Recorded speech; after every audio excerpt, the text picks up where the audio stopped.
Royal Birkdale was supposed to identify golf's strongest player. Instead, the opening round turned the championship upside down. A heatwave had baked the links until the fairways were brown, firm, and frighteningly fast. Perfect-looking drives ran into awkward positions, approach shots landed near flags and kicked away, and the afternoon wind arrived from the Irish Sea to make every calculation dangerous.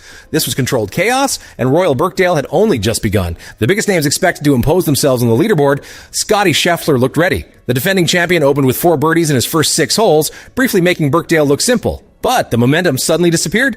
Scheffler failed to make another birdie and eventually signed for a 200 par 68. It was solid, but not the statement everyone expected. The door remained dangerously wide open. Rory McIlroy had the opposite problem. His power off the tee created opportunities, but his putter betrayed him.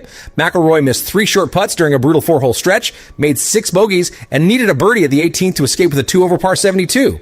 One tournament favorite was suddenly 7 shots behind, and the leaderboard was becoming stranger by the minute. After nearly 15 hours of golf, the pattern was impossible to ignore. 5 of the leading 12 players were competing in the Open for the first time. Established champions were nearby, surrounded by unfamiliar names that had adapted to Birkdale's unpredictable bounces faster than seasoned links specialists. Somehow experience had stopped being the advantage everyone assumed, and one newcomer had taken the disruption even further. Sungjae Im and Dan Brown set the early target at 4 under. Bryson DeChambeau, Robert McIntyre, Francesco Molinari, and Cameron Young remained close behind, yet none occupied the top line on the yellow leaderboard.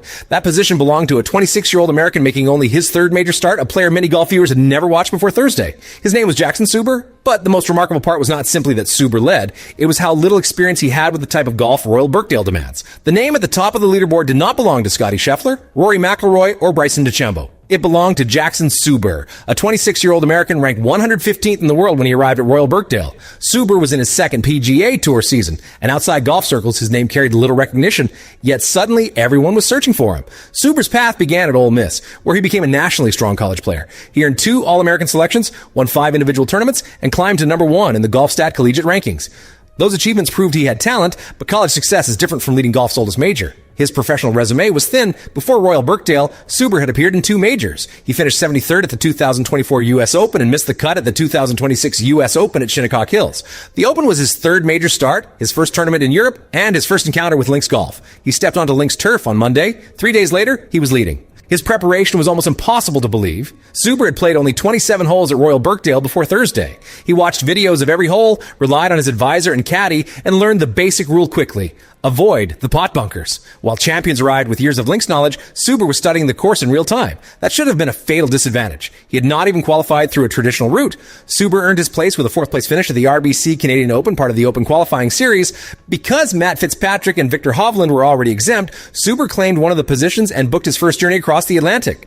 One result had opened the biggest door of his career. Now he was leading major champions, Ryder Cup stars, and players with decades of links experience. On paper, Suber appeared to be one of the least prepared players in the field. Once his round began, however, he played as though he had spent his entire career on links courses. Jackson Suber did not attack Royal Birkdale as though he had something to prove. He did the opposite. While others challenged narrow landing areas and found pot bunkers, rough and unpredictable bounces, Suber kept choosing positions that allowed him to breathe. His opening 9 contained birdies and bogeys, but he reached the turn level par without allowing one mistake to become 2. That discipline was about to become dangerous. The transformation began at the par 4 10th. Suber found the birdie that released the tension from his swing, and suddenly everything looked sharper. Another birdie followed at the 11th before he added one more at the 14th. The player who had spent the front 9 surviving was now climbing the leaderboard with complete control. Then, the 15th threatened to take everything back. The redesigned par 3 falls away sharply around the green, turning a small miss into a damaging number. Suber missed the safe position and needed a difficult recovery. A bogey could have interrupted the charge. Instead, he produced the par save he needed, escaped without damage, and walked to the next tee still believing.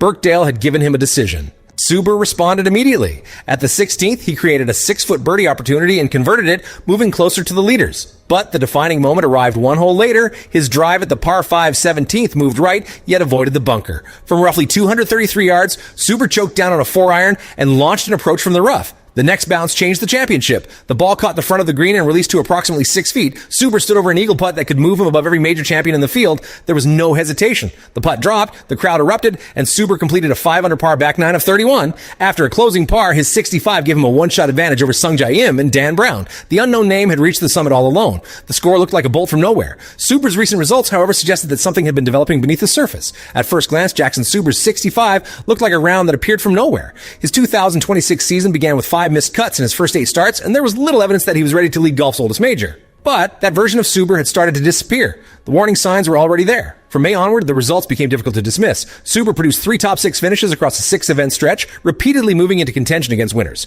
At the CJ Cup, Byron Nelson, a 61 carried him toward 4th place. These were no longer isolated flashes. A pattern was forming, and it was getting stronger. The clearest warning came at the RBC Canadian Open.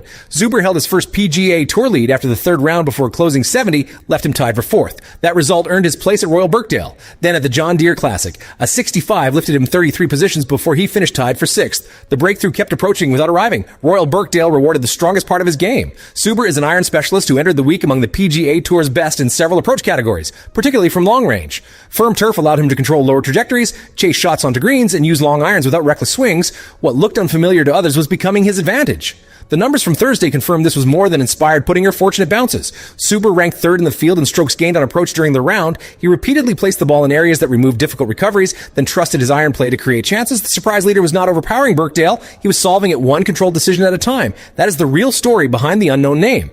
Suber remained unfamiliar to the wider public, but his golf had been moving toward this moment for months. Missed cuts had become top 6 finishes, near leads, and performances. Producing one extraordinary round is one challenge. Protecting a major championship lead against the strongest players in the world is something completely different. That was the challenge waiting for Jackson Suber when he left Royal Birkdale on Thursday. His name stood alone at 5 under, but the leaderboard offered no protection. Sung Jae Im and Dan Brown were 1 shot behind, while Bryson DeChambeau, Cameron Young, Robert McIntyre, Francesco Molinari, and others sat within 2. The chase had begun. Scottie Scheffler was close enough to become a threat. The defending champion had raced to 4 under through 6 holes before his momentum disappeared, yet his 68 left him 3 shots behind. Scheffler had failed to dominate the opening round, but major champions do not need much invitation. Suber had given him one. The first danger was psychological. Suber had experienced contention, but he had never slept in the lead at a major. Every camera and leaderboard would remind him that the golf world expected the unknown American to fall away. Thursday had been played with freedom. Friday would test whether that freedom could survive attention. The second danger was Royal Birkdale itself. Its firm fairways could turn a drive into a bunker visit, while the changing coastal wind could transform yesterday's safe club into today's mistake. Suber's round had been built around avoiding trouble. One aggressive decision could destroy that discipline faster than anyone realized, but Suber was not without protection. His top 6 finishes had placed him near PGA Tour leads, and his iron play was producing chances rather than relying on impossible putting. Most importantly, he appeared willing to accept safe positions instead of chasing every flag. That calm strategy had solved Birkdale once. Now it needed to survive repetition. Nobody could reasonably declare Suber the likely champion after 18 holes. 3 rounds remained, the wind was expected to change, and the course would become firmer under pressure. The question was whether his rapid adaptation represented temporary inspiration or a game strong enough to withstand the world's best players closing around him. Was Jackson Suber's 65 the beginning of one of the greatest outsider stories in Open history? Or will Royal Birkdale expose his lack of links experience once the pressure becomes unavoidable? And players with decades of links experience? On paper, Suber appeared to be one of the least prepared players in the field.